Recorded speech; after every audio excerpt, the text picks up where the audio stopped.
America దెబ్బకి ఏమవుతామో తెలియనటువంటి పరిస్థితి. అమెరికా అయితే $14.3 బిలియన్ మార్కెట్ అన్నటువంటిది ఆహ్, ఇవాళ నిన్న రిలీజ్ చేసింది. ఫెడ్ రిజర్వ్స్ డాలర్లు రిలీజ్ చేసుకొచ్చింది. అంటే ముద్రించి వదిలేస్తోంది. ఒకప్పుడు ఇట్లా ఎక్కువ నోట్లు ముద్రించి క్యూబా దెబ్బతింది. వెనిజులా దెబ్బతింది.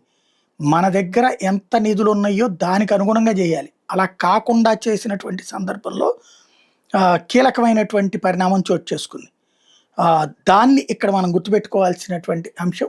ప్రధానమైనటువంటి చర్చ జరిగేది కూడా ఎక్కడ ఏమి అవుతుంది అన్నటువంటిది ముఖ్యమైనటువంటిది. అమెరికా దెబ్బకి ప్రపంచం మొత్తం, ఎందుకంటే అమెరికా నాశనం అయితే ప్రపంచం మొత్తానికి సమస్య. ప్రపంచం ముక్కలు చెక్కలవుతుందా, లేకపోతే ప్రపంచంలో ఎవరికి వాళ్ళు సొంత గ్రూప్స్ పెట్టుకుంటారా ఏంటనేది మాత్రం అర్థం కాని పరిస్థితి అయిపోయింది. అమెరికాలో ఇప్పుడు ట్రంప్ ఒక విధానపరమైనటువంటి ఆలోచనలు కాకుండా తన భావోద్వేగాలకు అనుగుణంగా తీసుకున్న నిర్ణయాలకు తోడు ఈ ఆర్థిక అస్తవ్యస్తత అన్నది ప్రపంచం మొత్తాన్ని ఇబ్బంది పెడుతుంది.